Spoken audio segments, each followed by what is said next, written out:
I'm just at the Loblaws here, about to buy some stuff for blocking out meals for the next couple days. And what do I see right when I walk in? Half price protein blocks. Alright, so we just finished up at Loblaws. Let's go home and cook. Home from the grocery store. We just laid everything out that we picked up.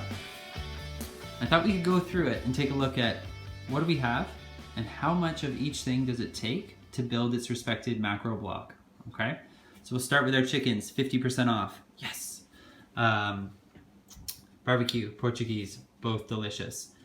Chicken, you're looking at 1 ounce or 28 grams. Okay, take the bone out, pick the meat off, throw it on the scale, measure it out. 1 ounce is 1 protein block. Okay. When we move on to our carbs, I picked up some apricots. Every 3 is 1 block of carb, okay? Which is important to know, because when we look at things like broccoli is 2 cups. So every 2 cups there, we're getting the same carbohydrate block as we would in 3 apricots. Sometimes you need lots of food to build a plate up, right? You want to be really full. Lots of food here. Sometimes you don't want a lot of food. You need smaller increments, smaller amounts of food, but you still need to hit a protein or a carbohydrate block. So that's where things like apricots that are super small, that don't take a lot to hit, come in really handy. Okay. We're on to the tomatoes. So every 1 cup of raw tomato is going to be 1 block. Same with the green beans. Every 1 cup. Okay. Onion, half a cup.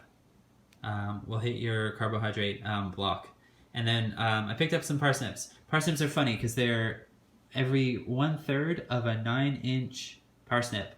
When you look at a parsnip, it's really big and round on one side and really small on the other. So if you can figure out what 1/3 is with that cone shape, go for it. Personally, I just cut it up to whatever shape makes sense for the recipe or the dish that I'm about to make, and then I throw it on the scale as well. Parsnips are 28 grams of raw parsnip are going to be your 1 block of carb. Okay.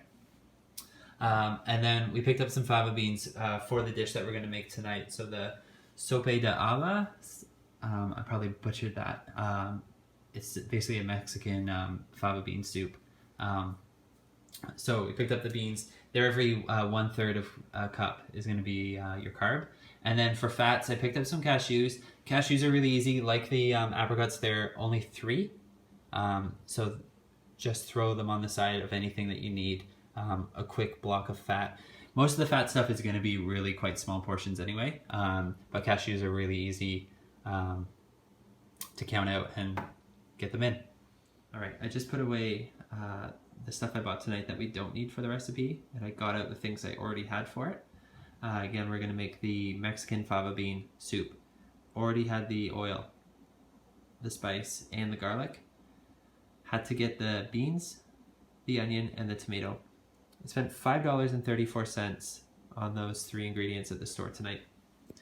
Okay, let's have a look at what's in it. Beans are going to give us 6 blocks of carb. Tomato is going to give us 1 block, and the onion is going to give us 1 block. The garlic, the salt, pepper, and the spices, we don't need to block out. And olive oil is going to be the fat that we'll use. The original recipe was so close to being balanced between the carbs and the fat. It actually called for 1 tablespoon of olive oil. 1 tablespoon is made up of 3 teaspoons, and 1/3 of a teaspoon of olive oil equals 1 fat block. Okay, so it would have put us at 9 down here. It's not a big deal, but given we could just drop 1 block off, we would have 8 up here, 8 here for our carbs and our fats, and all we need to do is match that with a protein by adding 8 blocks of protein.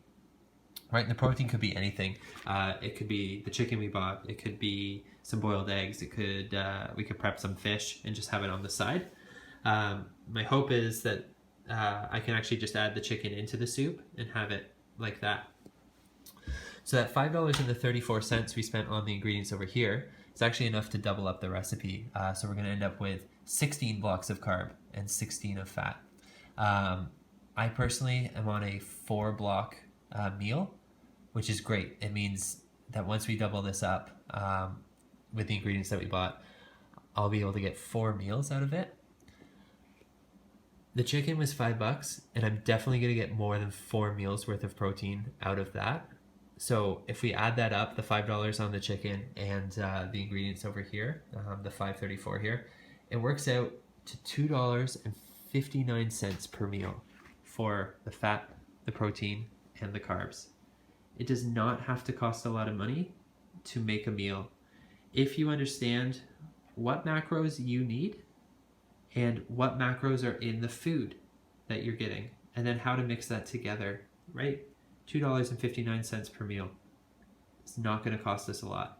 On that note, the recipe calls for saffron. If you've ever bought saffron, you know it's one of the most expensive spices. And for a recipe like this, unnecessary. So, chef tip here, a substitute for saffron, turmeric and paprika. You can mix this up ahead of time. The one I'll mix tonight is going to use 1/4 teaspoon of turmeric and 1/2 teaspoon of the paprika. I'll mix it up, and then the substitute you use the same amount, right? So we'll use 1/4 of the substitute that we made, and then the rest I'll just set aside for another recipe when saffron comes up. All right, so let's get everything chopped up and opened and set and make the soup.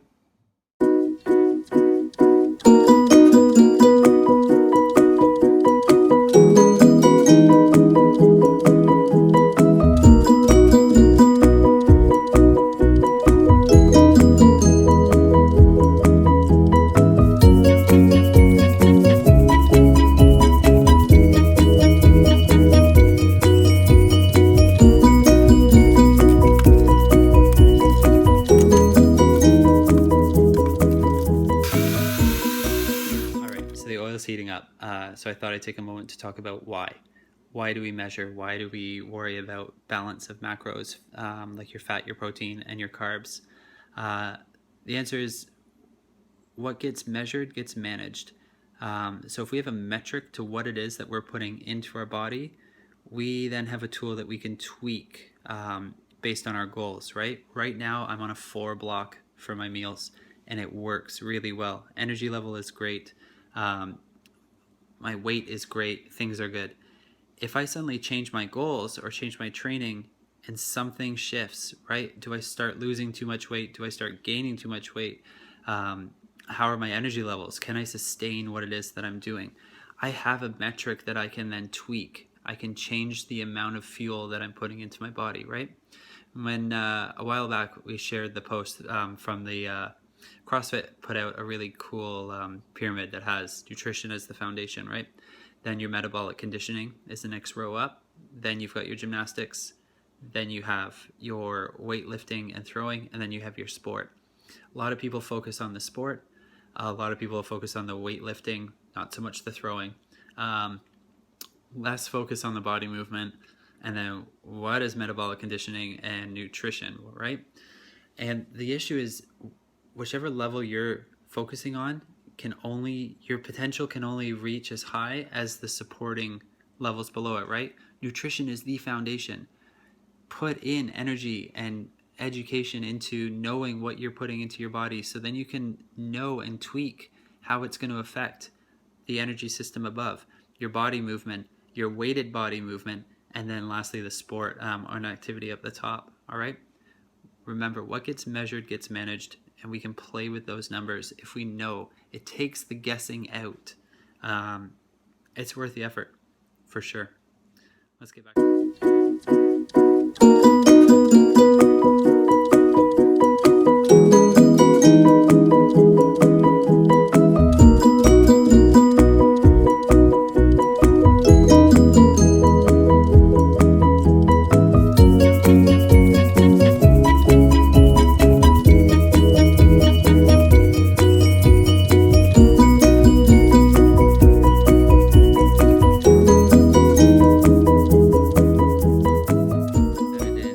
Tomato onion mix into the oil, so it's just heating up for a bit. It's going to be about 5 minutes. Then we can add the beans and everything and let it hit its last point of just sitting with some heat. So just taking another quick minute here, talking about who can we block for when we're looking at meals. Anybody, whatever your eating style is. Are you on paleo? Are you vegan? Do you eat everything? Whatever it is, you can block it out. And that's the thing. These macros, here we go, a little stir here.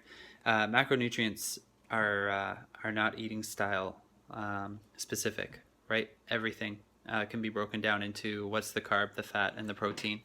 And that's a great thing is we can measure it.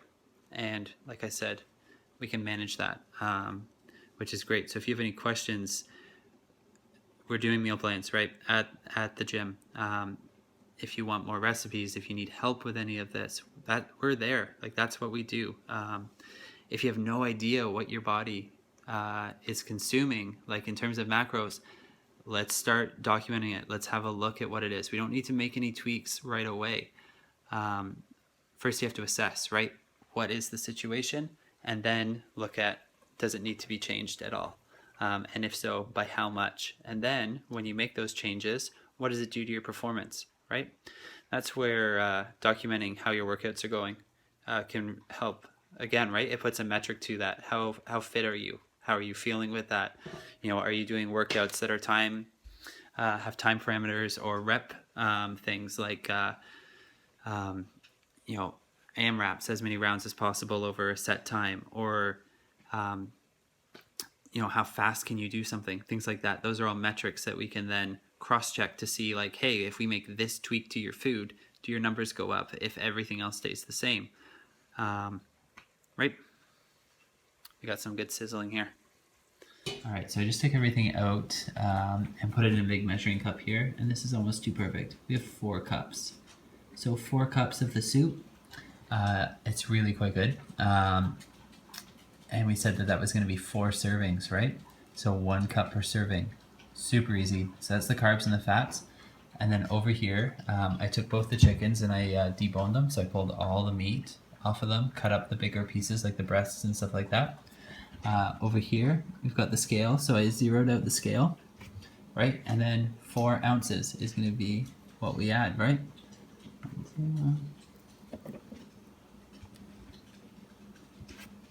Just a bit much.